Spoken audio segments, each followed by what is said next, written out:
that $9,000, that purchasing power that you have today with that 9,000, if minimum wage goes up double, it's going to pretty much half itself. Mm-hmm. So all that money that you had stored up in the bank is essentially half itself. Is that not crazy? That's actually painful to think about. I'm sitting here thinking of the ramifications of some of my financial decisions. I'm like, dang. Yeah. So that was a video I did about 2 years ago, and I didn't think it would rise as fast as what happened. I did talk about a little bit in the politics and what would take place there, but although minimum wage hasn't, officially or hasn't like through government been raised the way, up to $15 an hour, we have been seeing inflation hike up very, very rapidly. I mean, if you look at the trailing 12 months, we haven't had a year like that in over 30 years where we've had inflation jump up so quickly. So what's taking place there is what we talked about in our video. And that video is, really long. We used to make much longer form content. I gave more details than what you want to listen to.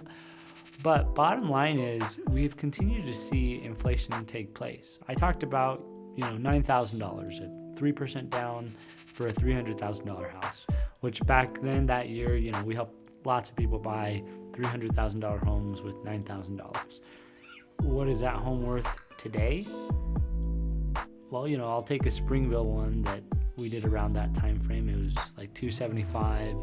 I think it was 4-bed, 2-bath, about 2,000 square feet, and it was built in early 2000s.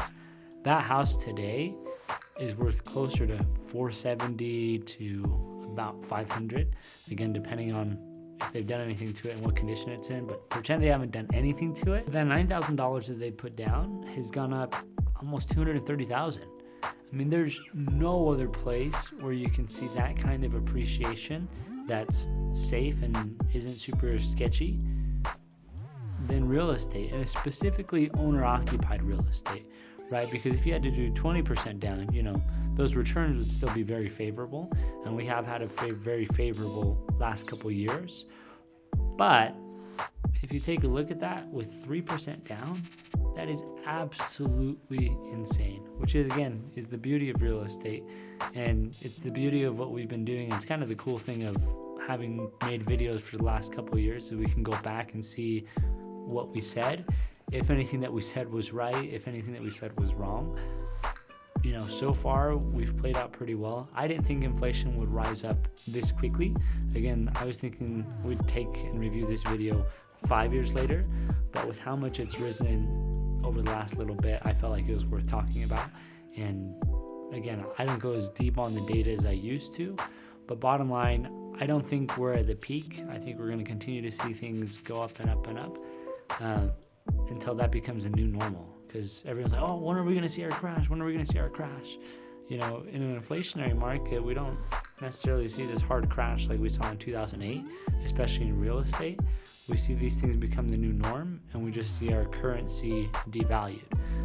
I don't think it's going to get to a point like Venezuela or something like that, where a wheelbarrow full of money is worth like a couple dollars. Bottom line, you want to be putting your money in appreciating assets that are going to ride inflation well.